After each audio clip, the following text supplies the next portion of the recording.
এখন আসি, ওই যে মাঝখানে বললাম যে আমাদের দেশে তাওবা করায় হুজুর ডেকে আইনে। এখন এ কথাগুলো কইলে আমাদের দেশের কিছু মানুষ, আমাদের দেশের এই এলাকারই কিছু মানুষ বা হুজুর মনে করে যে আমি নাকি পাইকারি শুধু হুজুরদের নেতিবাচক সমালোচনা করি। নাউযুবিল্লাহি মিন। মুসলমান একটু কান পেতে শোনেন। ওয়া মিন কুল্লি শাইইন খালাকনা যাওজাইন। আল্লাহ প্রত্যেক বস্তু সৃষ্টি করেছে জোড়ায় জোড়ায়, রাত দিন, আসমান জমিন, আলো অন্ধকার, উঁচা নিচু, হ্যাঁ, এভাবে প্রত্যেক বস্তু সৃষ্টি করেছেন জোড়ায় জোড়ায়। আলেমদের মধ্যেও সৃষ্টি করেছেন জোড়ায় জোড়ায়। আপনি হয়তো জোড়ার কথা কইতে আছেন, আমাদের দেশে আলেমরা যত প্রকার, কি দিয়ে আপনি গুনবেন জোড়ায় জোড়ায়। মৌলিকভাবে দুই ভাগে বিভক্ত।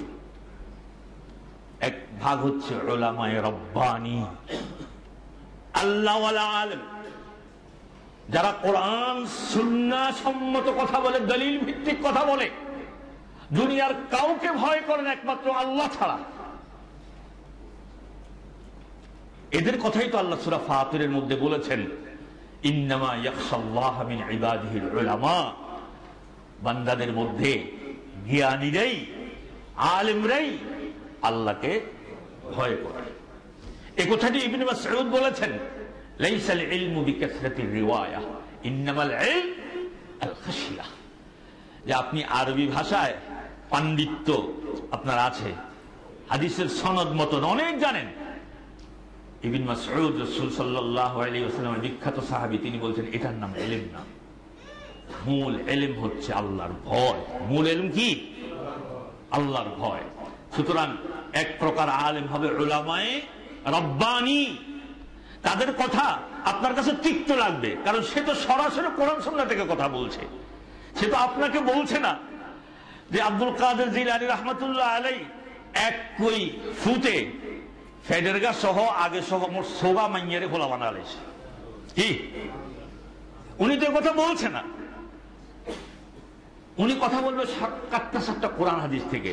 আপনার কাছে মজা নাও লাগতে পারে, না লাগলেও উনি কিন্তু আপনার কল্যাণকামী, উনি আপনার কল্যাণকামী।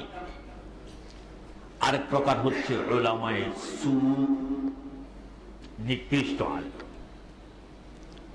এরা রুটি রুজির জন্য, দিন ধর্মের নামে অবৈধ পথে অর্থ উপার্জনের জন্য তারা আল্লাহর দ্বীনকে বিক্রি করে,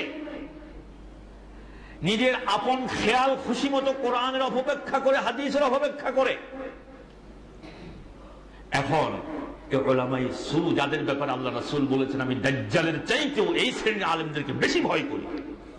আমার উম্মতের জন্য দাজ্জালের ফিতনার চাইতেও এই পথভ্রষ্ট আলেমদের ব্যাপারে আমি সর্বাধিক ভয় করি।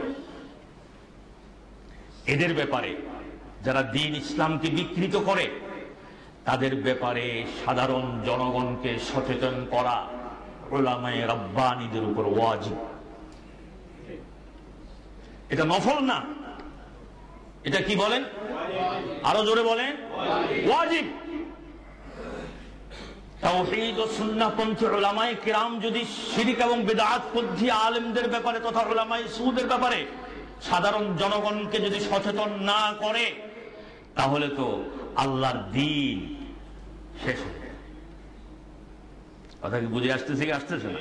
সুতরাং উলামায়ে রব্বানী যারা, তাদের ব্যাপারে হৃদয় ভর্তি ভালোবাসা আছে এবং ভালোবাসা থাকা ঈমানের দাবি। আর যারা দ্বীনকে দুনিয়ার বিনিময়ে বিক্রি করে, দ্বীনকে রুটি রুজির কাজে ব্যবহার করে, কোরআনের অপব্যাখ্যা করে, হাদিসের অপব্যাখ্যা করে, তাদের ব্যাপারে সাধারণ জনগণের ঈমান হেফাজতের স্বার্থেই সতর্ক করাটা হচ্ছে উলামায়ে রব্বানী যারা, তাদের উপরে ওয়াজিব। দুঃখজনক হলেও সত্য, রূঢ় হলেও বাস্তব, আমাদের সমাজের অধিকাংশ মানুষ উলামায়ে রব্বানী আর উলামায়ে সু এর মধ্যকার পার্থক্য জানে না, বুঝে না। কথা ঠিক কি ঠিক না? কারণ আমরা আপনাদের কাছে এই লম্বা লেবাস এটা নিয়ে আসছি আগ থেকে।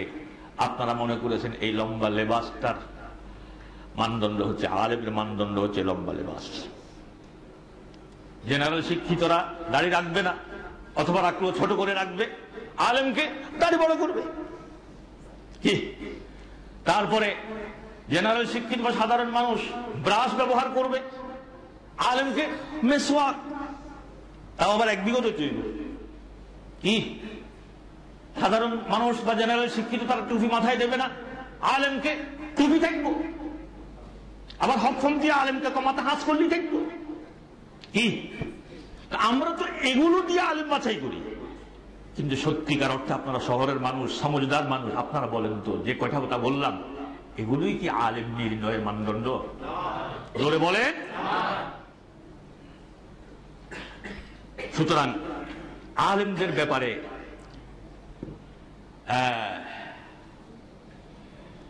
সত্যিকার আহলুল ইলম যাদেরকে বলে, কোরআন এবং সুন্নাহপন্থী আলেমদের ব্যাপারে সমালোচনা করা হারাম।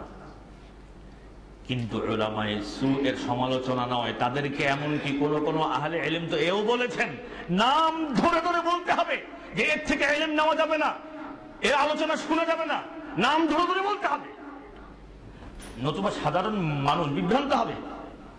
কথা বুঝেন নাই? আমি কি এ পর্যন্ত কোন আলেমের নাম ধরে বলেছি? আপনারা সাক্ষী, কোনদিন বলেছি? আমি বলার চেষ্টা করে যাচ্ছি এভাবে বলতে যে এই কাজ যারা করে তারা ঠিক না, এই আকীদা যারা পোষণ করে তারা ঠিক না। আমি কথা এইভাবে বলার চেষ্টা করি। নাম না ধরার কারণে মনে আমার একটা সমস্যা হয়েছে, এখন গড়ে সবাই গায়ে নিয়ে যায়, মনে করে যে হুজুর আলেম বিদ্বেষী। নাউযু বিল্লাহি মিন যালিক। আল্লাহ আমাদেরকে বুঝ দিন, সবাই বলি আমিন। তো বলতেছিলাম